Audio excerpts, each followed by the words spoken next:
Hi and welcome. I'm Michelle with Phoenix Flow Art. If you are not a subscriber, please subscribe. I'm really trying to grow. If you are a subscriber, please like, comment, and provide some feedback. Also, everyone share. I really appreciate if everyone could share this video. Again, I am trying to grow. So today I'm going to be doing a Dutch pour on a 15-inch wood round. And I'm going to use pre-mixed paint. About maybe 3 weeks, a month ago, I did this heart that you see in the top using pre-mixed paint. And during that, I realized that no cells or lacing ever forms when you use pre-mixed paint. So I was wondering what the end result would look like if you use pre-mixed paint on a Dutch pour.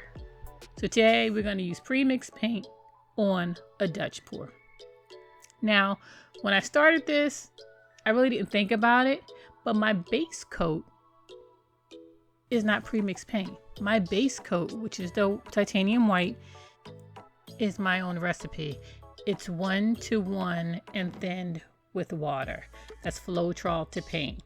I mix that white.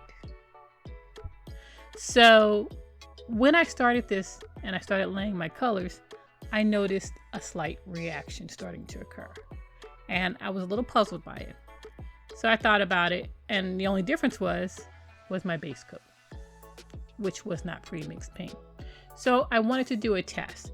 So after this Dutch pour, I took pre-mixed paint and some leftover paint, which I mixed myself, added it to a flip cup, and then created coasters with it. Here are those coasters. And as you can see, cells formed. Sorry, no recording of this. It was just in the spur of the moment. Make a note. If you ever want cells and you're using pre-mixed paint, mix some other colors in it from another brand or colors that you've actually mixed yourself. And yes, you will get lacing, and yes, you will get cells. So let's watch this. It's a Dutch pour on a 15-inch wood round. Phoenix Flow Art, creating is what we do.